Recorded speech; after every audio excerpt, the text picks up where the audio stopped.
नमस्कार, citizens voice show में आप सबका स्वागत है। इससे पहले मैं कार्यक्रम की शुरुआत करूं, आप लोगों से निवेदन है, सिटीजन्स वॉइस शो लाइक करें, सब्सक्राइब करें। ऑफिशियल हैंडल एजे सिंह ऑफिशियल। मेरा नाम आत्मजीत सिंह है और आज अजय शुक्ला जी रास्ते में हैं, अपने घर जा रहे थे। मैंने उनको रास्ते में रोक लिया। मैंने कहा कि इम्पोर्टेंट खबर है जिस पर हमको चर्चा करनी है। और ये मामला जो है, ये नवनीत चतुर्वेदी और एक डीआईजी साहब पर रेड का मामला है। और इसको कैसे वोट चोरी के विभिन्न विभिन्न प्रकार हैं, किस तरीके से वोट चोरी की जाती है और वोट चोरी के ये विभिन्न मॉडल्स जो हैं, इस पर आज हम डिस्कशन करेंगे। और ये भी डिस्कस करेंगे कि गुजरात मॉडल अब पूरे देश में कैसे व्यापी हो गया है। नवनीत चतुर्वेदी क्लेम करते हैं अपने आप को नेशनल प्रेसिडेंट जनता पार्टी इंडिया। ये जनता पार्टी इंडिया वही है जो सुब्रमण्यम स्वामी की है। राजस्थान को बिलोंग करते हैं। 15 अक्टूबर को अरेस्ट किए गए। 6 अक्टूबर की एक कंप्लेंट सेक्टर 3 पुलिस थाने में, पंजाब के चंडीगढ़ के सेक्टर 3 पुलिस थाने में जो थी, वो रजिस्टर हुई थी कि नवनीत साहब एक 10 लोगों के सिग्नेचर लेके घूम रहे हैं, आम आदमी पार्टी के एमएलए के, जो राज्यसभा पोल के बाई पोल के नॉमिनेशन के लिए उनके पास उनका समर्थन है। और जब वो नॉमिनेशन फाइल करने जाते हैं 6 अक्टूबर को, वो नॉमिनेशन रिजेक्ट हो जाता है क्योंकि वो सिग्नेचर फोर्ज पाए जाते हैं और क्रिमिनल कॉन्स्पिरेसी, चीटिंग और इंडियन पेनल कोड के अगेंस्ट 420 बी और 120 बी का 420 और 120 बी का मुकदमा लगता है। चतुर्वेदी साहब कहते हैं कि उनको प्रोटेक्शन मिलनी चाहिए। वो Punjab and Haryana high court move करते हैं, पर कोर्ट के सामने जुरिडिक्शन जो है पंजाब हरियाणा का और पंजाब का और चंडीगढ़ का आता है। 16 अक्टूबर को रूपनगर कोर्ट ऑर्डर करती है उनकी अरेस्ट और उनको 7 दिन की पुलिस कस्टडी में रिमांड कर देती है, जो अक्टूबर 23 तक एक्सटेंड की गई है। और कॉन्स्पिरेसी इसमें फ्रोजरी की मानी जाती है। बड़ा ड्रामा होता है। पंजाब पुलिस पहुंचती है सुखना लेक पर, चंडीगढ़ पुलिस उनको बचाने लगती है। चंडीगढ़ पुलिस यूटी एडमिनिस्ट्रेशन के अंडर आती है। UT administration union home ministry Amit Shah के अंडर आता है। तो ये बाईपोल जो है, हरभजन सिंह लूगल की सीट खाली होने की वजह से सितंबर 2025 में वकेट हुई थी, जिस पर ये बाईपोल होना था। और ये कहा जा रहा है कि इसमें जो फर्स्ट नॉमिनेशन फाइल किया, उसमें जो एमएलए के नाम है, उनमें नाम मैं पढ़ देता हूं। आम आदमी पार्टी के रजनीश धैया, नरेश कटारिया, सुखबीर सिंह मैसर खाना, रणबीर भुल्लर, गुरलाल सिंह घनौर, अमोलक सिंह, मंजीत सिंह बिलासपुर, कुलवंत सिंह पंडोरी, गुरप्रीत सिंह बानावाली और कुलवंत सिंह बाजीगर।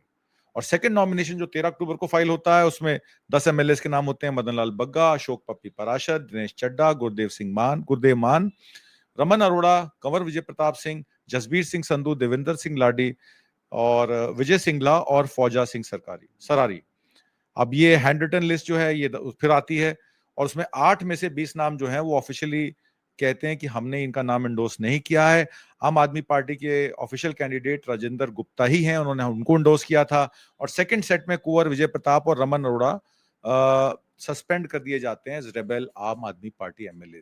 तो अजय शुक्ला जी, मैं आपसे समझना चाहता हूं, ये सारा मामला क्या है? 2 सेट ऑफ डॉक्यूमेंट्स नॉमिनेशन के दिए जाते हैं, एक में 10 एमएलए और हैं, एक में 10 एमएलए और हैं। आम आदमी पार्टी 2 एमएलए को सस्पेंड भी करती है। दाल में कुछ काला तो है। तो ये नवनीत चतुर्वेदी राजस्थान के पहुंचे कैसे और इस तरीके का सिग्नेचर उनके पास आया कहां से, और ये नॉमिनेशन का जो फ्रॉड है कैसे पकड़ा गया? जी, नमस्कार सभी दर्शकों को। और इसमें यदि आप शुरू करते हैं तो नवनीत चतुर्वेदी का आपने परिचय बता दिया कि वो जयपुर से हैं, वही जयपुर जो राजस्थान की कैपिटल।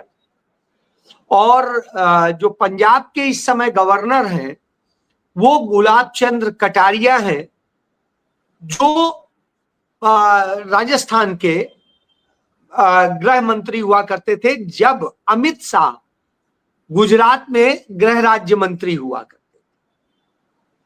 अब मैं ये क्यों बता रहा हूं, इस पे आता हूं। इसके पहले आप थोड़ा सा घटना आप क्रम सुन लीजिए। राज्यसभा के लिए नामांकन दाखिल होना था। नामांकन के लिए जो प्रस्तावक विधायक होने चाहिए थे, समर्थक विधायक होने चाहिए थे, उनके नाम होने चाहिए थे। नवनीत चतुर्वेदी जयपुर से यहां आता है और जयपुर से यहां आ करके चंडीगढ़ नामांकन दाखिल करता है राज्यसभा का। उसका नामांकन में प्रस्तावक और समर्थक जो वो विधायकों की लिस्ट देता है और उसके बाद उनके लेटर्स लगाता है। वो 10 विधायक वो और वो सब जितने विधायक टोटल कहता है 69 एमएलए का उसे, यानी 69 विधायकों का उसे वो प्राप्त है, समर्थन प्राप्त है। और उस स्थिति में जो वो लेटर लगाता है वो उनमें मोहर भी फर्जी है, लेटर भी फर्जी है, सिग्नेचर भी फर्जी। इसकी एफआईआर करानी चाहिए थी चुनाव आयोग को, क्योंकि राज्यसभा का चुनाव आयोग के अधीन आता है। लेकिन आप जानते हैं चुनाव आयोग में मुख्य चुनाव आयुक्त जो बैठा है ज्ञानेश कुमार गुप्ते 88 बैच, वो भी गुजरात गैंग के बूते यहां बैठा है।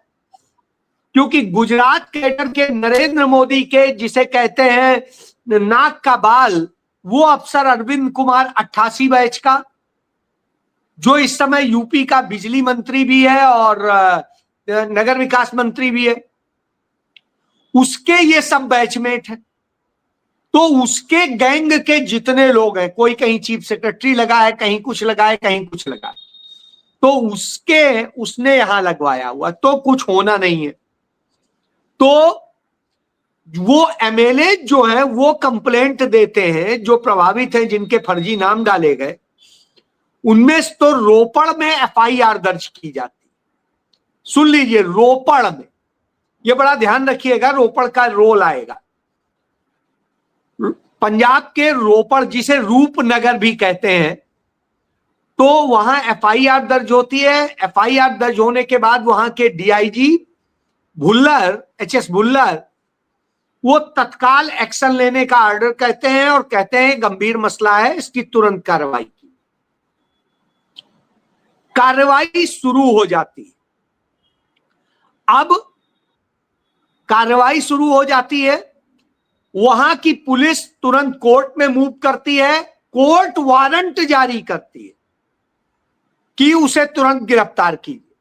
अब आप देखिए दूसरी चीज, और जो नवनीत चतुर्वेदी है, वो चंडीगढ़ में जिस गाड़ी से नामांकन दाखिल करने जाता है, जिस गाड़ी से घूम रहा होता है, नामांकन दाखिल करने जाता है, तब भी उसके साथ में सेक्टर 3 थाने का एसएचओ, जिसका नाम नरेंद्र पटियाल है, वो साथ होता है। जिस समय वो उसके साथ घूम रहा होता है, तब भी नरेंद्र पटियाल होता है, सीसीटीवी फुटेज पे प्रूव है। और जिस समय पंजाब आती है, उसकी लोकेशन ट्रेस करके सुखना लेक के पास से अरेस्ट करने लगती है, तब भी नरेंद्र पटियाल मौजूद होता है। और नरेंद्र पटियाल जो वहां से आए डीएसपी होते हैं और एसपी होते हैं, उन पर रिवॉल्वर तान देता है। अब आप सोचिए, एक इंस्पेक्टर एक एसपी डीएसपी पे रिवॉल्वर तान रहा है, जिसके खिलाफ कोर्ट ने वारंट किया। बहरहाल वो सीनियर ऑफिशियल्स को कॉल करते हैं, वहां से पूरा जब वो जाता है, तो एसएसपी चंडीगढ़, जो वास्तव में पंजाब काडर की होती है, वो इस समय डेपुटेशन पे है, तो उसे भेजा जाता है। वो महिला है, वो उस चतुर्वेदी को लेके कहती है चलिए पुलिस हेडक्वार्टर में बैठ के बात करते हैं, यहां पे ड्रामा हो रहा है। भाई ठीक है, जायज है। वो पुलिस हेडक्वार्टर जाते हैं। कोई उन जो पंजाब मतलब वहां की रोपड़ की पुलिस आई थी, उसे किसी अलग से एक्स्ट्रा एफर्ट की जरूरत नहीं थी, अरेस्ट करके जा सकते थे, क्योंकि उनकी कैपिटल थी पंजाब की, कोई समस्या नहीं। बहरहाल वो जाते हैं, ले जाती हैं, और ले जाने के बाद में थोड़ी देर में वहीं से हेडक्वार्टर के दूसरे वाले गेट से वो नवनीत चतुर्वेदी को लेके वही नरेंद्र पटियाल एंड गैंग लेके पहुंच जाता है वो थाने, अपने 3 थाने। अब आप देखिए कि सेक्टर 3 पुलिस स्टेशन वो ले जाता है। अब जब ये कॉन्स्पिरेसी आती है और तुरंत नवनीत चतुर्वेदी पुलिस कस्टडी में रहते हुए हाई कोर्ट में पिटीशन दाखिल करा देता है प्रोटेक्शन की, कि हमें तो पंजाब पुलिस मारना चाह रही है, करना चाह रही है, हमें तो चंडीगढ़ पुलिस ने बचाया है। कोर्ट तुरंत सुनवाई कर लेती है, चूंकि अर्जेंट मैटर था। और उस पर क्या होता है, उस पर जो है वो उनकी कस्टडी में बना रहता है करीब 30 घंटे तक। बहरहाल पंजाब पुलिस की ओर से प्रोसिक्यूशन मूव होता है और वो मूव करता है कि साहब हम ऐसे नहीं कर रहे हैं अरेस्ट, कोर्ट का ये वारंट है। और जब अदालत वारंट देखती है, सारी एफआईआर देखती है, तो कहती है ये तो पहले से ही है। तो चंडीगढ़ पुलिस को फटकार लगाती है और आदेश करती है तुरंत कस्टडी दी। चंडीगढ़ पुलिस से वो रात में कस्टडी लेके अपने यहां पहुंचते हैं रोपड़, और वो रोपड़ पहुंचते हैं। और उसके बाद क्या होता है, उसके बाद में जो डीआईजी है रोपड़ का, उसके घर पे कथित तौर पे एक व्यक्ति मिलने पहुंचता है और वो वहां कोई पैकेट अंदर देता है। असल में वो दीपावली गिफ्ट के नाम पे पहुंचता है, आप ये समझिए। और ये कटसी चलती है पंजाब हरियाणा में, ये कोई आश्चर्यजनक चीज नहीं, हर कोई एक दूसरे के यहां गिफ्ट लेके जाता है। भुल्लर उस समय अंदर होते हैं, वो उस समय ये भी नहीं कि, और थोड़ी देर में, मतलब जैसे ही वो पहुंचता है वैसे ही सीबीआई की टीम पहुंच जाती है। और फिर अंदर तो देखिए, कमरे के अंदर तो कैमरा होता नहीं है कि वो रिकॉर्ड किया जाए। और साहब वो चिल्लाने लगता है ये हमसे 5 लाख रुपए रिश्वत ले रहे थे। काहे की रिश्वत ले रहे थे भाई? भुल्लर, मैं ये नहीं किसी के बारे में सर्टिफिकेट दे सकता हूं कोई ईमानदार है बेईमान है क्या है। भुल्लर खुद एक बहुत अच्छे रिच जमींदार फैमिली से हैं। और आप जानते हैं पंजाब में 5-10 करोड़ रुपया होना किसी के पास कोई बहुत बड़ा सब्जेक्ट नहीं होता है। खेत, यदि आप सोचिए 20 किले खेत हैं, 50 किले खेत हैं, वो यदि आदमी उठाता है तो 2-4 करोड़ रुपया तो वैसे ही कैश में मिल जाता है। गलत कह रहा हूं तो बताइए आप। तो यहां पे तो इतने का तो सिंपल खेतों से ही ठेका उठ जाता है। तो इस तरह से कहीं गुरचरण जो जीएस भुल्लर हैं, जेएस भुल्लर, एचएस भुल्लर, इनके पास में कहीं पर भी कोई ऐसी फाइनेंशियल प्रॉब्लम नहीं थी, या कहीं ऐसा नहीं है कि वो सैलरी से ही जी रहे हो। तो पहले ये बताएं। बहरहाल उसके बाद जो ड्रामा शुरू होता है, उन्हें गिरफ्तार कर लिया जाता है, उन्हें करप्ट बताया जाता है। क्यों इसी वक्त में रोपड़ के ही डीआईजी के यहां छापा पड़ता है, वही गिरफ्तार क्यों होता है? सबसे बड़ी बात, इसके पहले तक यदि वो इतना बड़ा भ्रष्ट था, आईपीएस ऑफिसर है 2007 बैच का, पीपीएस ऑफिसर है बहुत पुराना, रिटायरमेंट के करीब है, तो आज तक क्यों नहीं छापा पड़ा? आज तक कुछ क्यों नहीं हुआ? अब आप देखिए, जो ये गिरफ्तारी और सारी चीजें हो रही हैं, मैं इसका बिल्कुल उदाहरण आपको दे रहा हूं। ये जो चीजें दिखाई जा रही, ये कोई बहुत बड़ी रकम नहीं है और न बहुत बड़ा ज्वेलरी है। इससे मुझे लगता है और ज्यादा उनके यहां होनी चाहिए। इतना उनके यहां है संपत्ति, पैसा है, उनके परिवार के लोग विदेश हैं, वहां पर उनका बेटा है, उनके और परिवार के लोग हैं। तो इतने रुपया तो उनका वहां पर करीब करीब आप ये सोचिए 2-3 महीने की का पैसा है जो विदेश से जी। अजय जी, आप ये कहना चाह रहे हैं कि रोपड़ के एसएसपी हरचरण सिंह भुल्लर पर दबाव डाला, डीआईजी हरचरण सिंह भुल्लर, माफ कीजिएगा, डीआईजी हरचरण सिंह भुल्लर पर दबाव डाला जा रहा था कि इस पर जो नवनीत चतुर्वेदी वाला मामला है उस पर कार्रवाई ना करे पंजाब पुलिस, इसलिए डीआईजी भुल्लर पर इस तरीके की रेड डाल। एक मैं एफआईआर आपको दिखाना चाहता हूं, ये एफआईआर को देखिएगा। इसमें लिखा है एक रिटन कंप्लेंट 11/10/2025 को रिसीव हुई आकाश बाटा नाम के एक आदमी से मंडी गोविंदगढ़ में, और उसने ये एक्यूज किया कि हरचरण सिंह भुल्लर डीआईजी रोपड़ रेंज उनसे 8 लाख रुपए की डिमांड कर रहे हैं, और एक मिडलमैन कृषाणु को पैसा लेने के लिए भेजा गया। उसकी फोटो भी इन्होंने कहा, ये लड़के की फोटो है, ये हॉकी प्लेयर रहा है किसी जमाने में। तो आपका ये कहना है सीधे सीधे कि इस डीआईजी को नवनीत चतुर्वेदी मामले में आम आदमी पार्टी पर प्रेशर बनाने के लिए किया जा रहा है, ऐसा कुछ कहा आपने भी?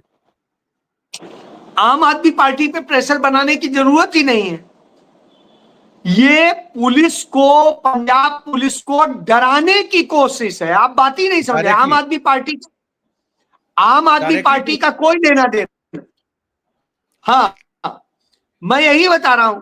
आप सुनिए कि वहां की पुलिस निष्पक्ष या किसी भी तरीके से वो कड़ी कार्रवाइयां करने से डरे और बीजेपी के लोगों पे हाथ ना डाले। मैं ये कहने की कोशिश कर रहा हूं। अब मैं यहां पे आता हूं, एक चीज आप सुनिए। ये तो मैंने एक बैकग्राउंड बताया। अब आइए, आप सन 2012 में चले जाइए। 2012 में सीबीआई ने एक चार्जशीट दाखिल की थी।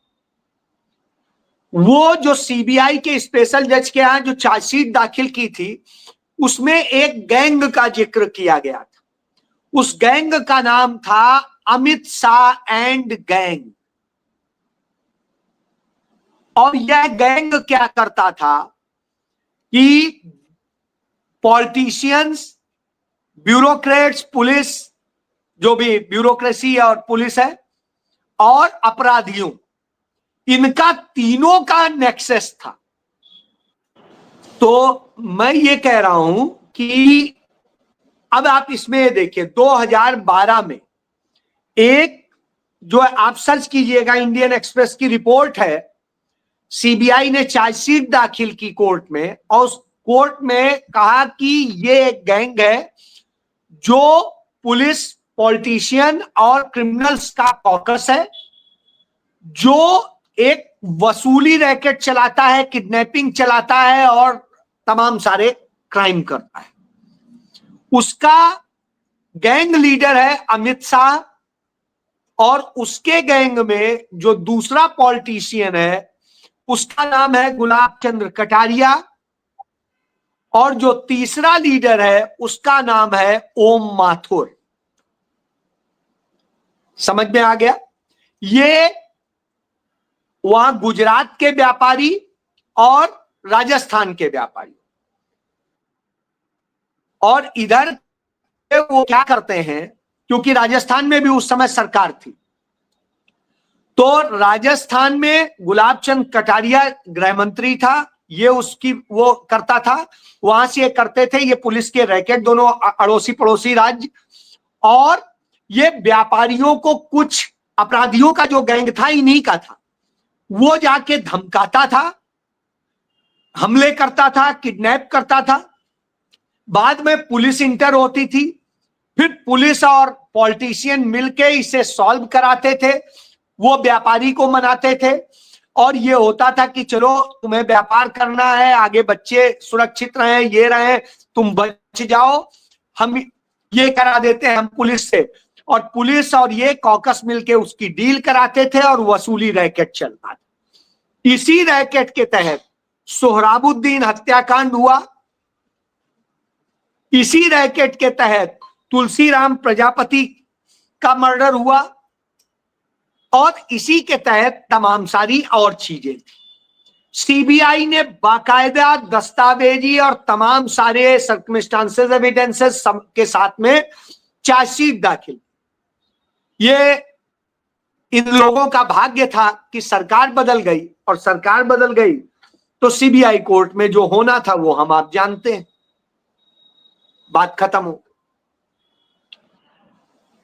अब हालांकि उस समय में तत्कालीन कांग्रेस सरकार जो थी देश में, सीबीआई ने इन्हें अरेस्ट भी किया, करीब करीब साल भर अमित शाह जेल में भी रहे। तो ये आप नेक्सस को आप समझ लीजिए। मैं इसलिए कह रहा हूं, कमोबेश यही नेक्सस है यहां भी।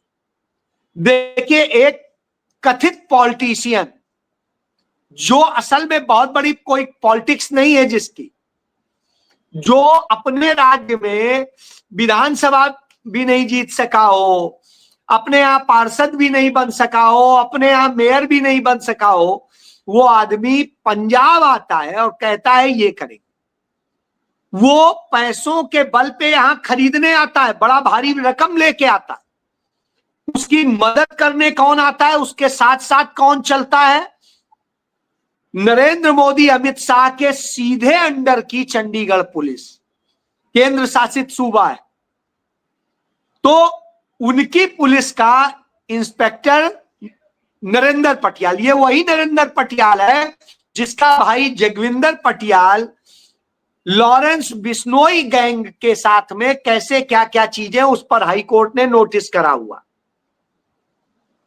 तो अब आप पूरे खेल को समझ रहेंगे और कैसे लॉरेंस बिश्नोई को अमित शाह के गृह मंत्रालय ने विशेष संरक्षण देके गुजरात की जेल में रखा हुआ है, जहां वो राजा बन के रह रहा है। उससे देश की कहीं की भी पुलिस, कोई भी उससे पूछताछ नहीं कर सकता, कोई तलब नहीं कर सकता। इसके लिए स्पेशल नोटिफिकेशन किया है गृह मंत्रालय।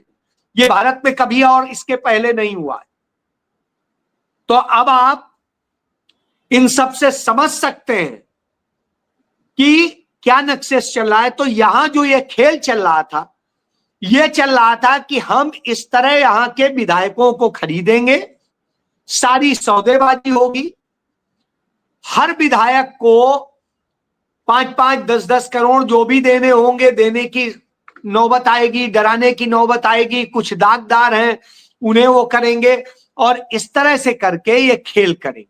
और यदि ये खेल हो गया तो हम सरकार गिरा के अपनी सरकार बना लेंगे। असल में पंजाब की सरकार बदल जाएगी यदि वो हार गया तो स्वाभाविक सी बात है, ये एक बड़ा गेम रचा जा रहा था। जिस कांग्रेस पार्टी के वहां पर जो नेता प्रतिपक्ष है वो कांग्रेस का, यानी सबसे ज्यादा आम आदमी पार्टी के बाद यदि किसी के पास एमएलए है तो कांग्रेस के पास। लेकिन कांग्रेस राज्यसभा में अपना कैंडिडेट नहीं उतार पाती, क्योंकि वो जानती है इतने हम वोट कहां से लाएंगे, इतने हम खरीदने का भी हमारे पास धंधा नहीं। लेकिन जिसका एक एमएलए, सोचिए वो एक एमएलए वाली पार्टी, वो कहती है कि साहब हम सब खरीद लेंगे। तो आप इस खेल को यूं समझ लीजिए। और वो पार्टी खुद नहीं उतारती, एक उस व्यक्ति को लेके आती है जो असल में दलाली करने के लिए जाना जाता है, लाइजनर के तौर पे जाना जाता है। अब इस पूरे खेल को समझिए। ऐसे व्यक्ति को लाके इस तरह, तो सब दागदार लोग लाके इकट्ठे कर दिए। तो यह खेल इस बात का प्रमाण है कि कैसे हम आपको यह संदेश दे रहे हैं कि या तो हमारे मुताबिक चलो, और यदि पुलिस भी निष्पक्ष एक्शन लेने की कोशिश करेगी तो हम कैसे फंसा सकते हैं यह भी देख लो। हम जब तुम्हारे डीआईजी को पकड़ सकते हैं तो फिर कौन छूटेगा।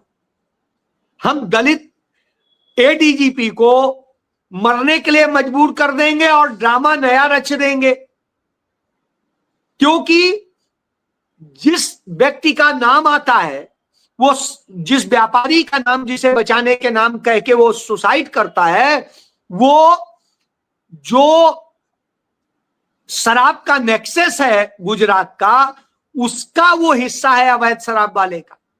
तो खेल समझिए, सारा खेल पीएमओ में बैठ के चल रहा है, वहां से रचा जा रहा है। जी, इसमें आपका ये कहना है कि 28 घंटे का जो स्टैंड ऑफ था, जिसमें रोपड़ या रूपनगर की पुलिस जो थी वो उसको सुखना लेक पे अरेस्ट करने अक्टूबर 8 को पहुंची, और जिसको चंडीगढ़ पुलिस ने इंटरवीन करके बचाया। तो चंडीगढ़ पुलिस क्योंकि यूटी के अंडर आती है, वो डायरेक्टली गृह मंत्रालय से ऑर्डर ले रही थी, और रूपनगर के डीआईजी को इसलिए फंसाया गया कि उसने वोट चोरी, एमएलए की वोट चोरी को पकड़ा। सीधा बिल्कुल सीधा सही, 100% यही है जो राहुल गांधी ने कहा था ना, वोट चोरी के रूप देखिए।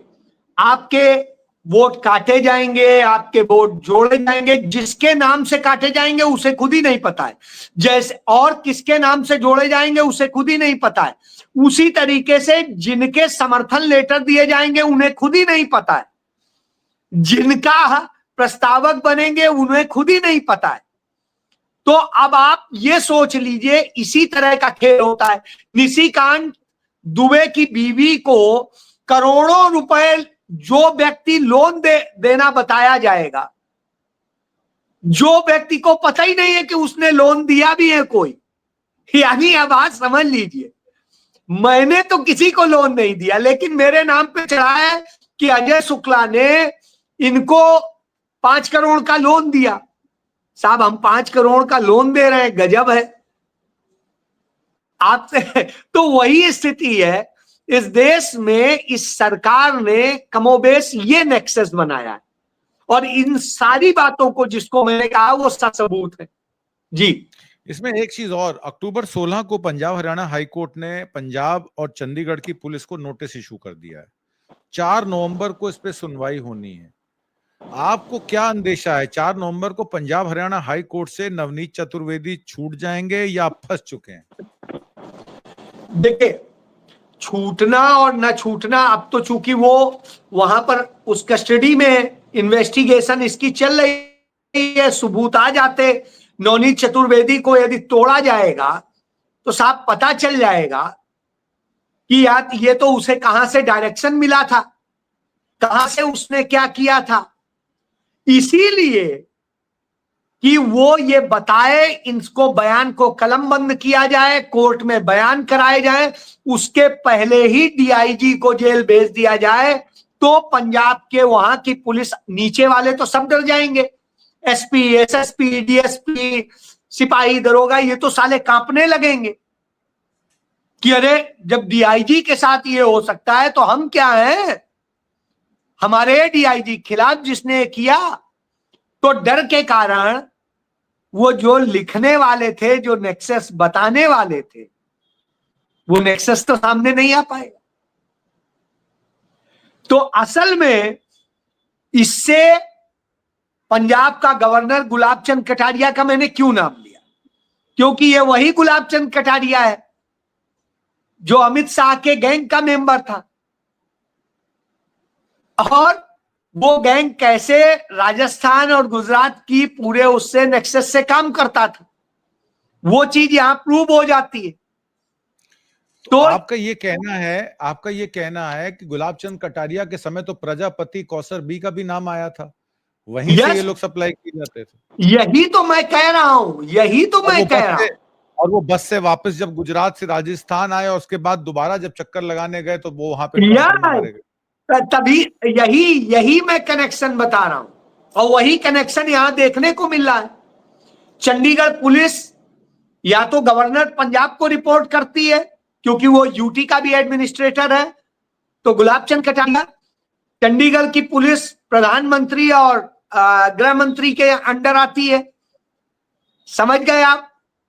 प्रधानमंत्री के सिग्नेचर होते हैं एसएसपी की पोस्टिंग पे। तो साहब आप पूरा खेल समझ लीजिए। गैंग असल में नरेंद्र मोदी गैंग, और ये नरेंद्र मोदी गैंग ये सारी साजिशें रचता है। फिर इसके बाद ईडी भी आएगी, सीबीआई तो आई चुकी है, फिर ये होगा। तो अब आप खेल का पूरा नेक्सस समझ सकते हैं। तो वोट चोरी के लिए ये किसी भी स्तर तक जाते हैं। ये बात राहुल गांधी ने जो बताई थी वो आपको जगह जगह दिखाई दे रही जी। अब तो इन्वेस्टिगेशंस जो हैं वो क्या निष्पक्ष हो पाएंगी, क्योंकि आपने जो बताया उसमें तो सब कुछ गोलमाल है। और इन्वेस्टिगेशन अगर निष्पक्ष हो जाएगी तो ये पता लग जाएगा कि ये नवनीत चतुर्वेदी अकेले थे या इनके पीछे जो जो आपने नाम लिए वो सब लोग थे। और कहीं ना कहीं अब इसमें सेंटर का रोल किस तरीके से, वोट चोरी सिर्फ इलेक्शन कमीशन ऑफ इंडिया तक सीमित नहीं है, अब वोट चोरी राज्यसभा के एमएलए या जिनके वोट आ रहे हैं, कल को प्रेसिडेंट के इलेक्शन में, वाइस प्रेसिडेंट के इलेक्शन में, सब में चोरी शुरू हो जाएगी। कहां कहां तक चोरी पकड़ी जाएगी, क्योंकि ये जो इलेक्शन होते हैं इसमें जनता का तो कोई डायरेक्ट इंटरवेंशन नहीं है। तो जहां पब्लिक का इंटरवेंशन नहीं, पब्लिक बता ही नहीं सकती कि अंदर खाते क्या चल रहा है। तो बहुत सारा घोलमाल जो है ये अभी आना बाकी है। इसको हम जारी रखेंगे। आज की परिचर्चा में भाग लेने के लिए अजय शुक्ला जी, बहुत महत्वपूर्ण जानकारियां देने के लिए बहुत बहुत धन्यवाद। Thank you. जय हिंद।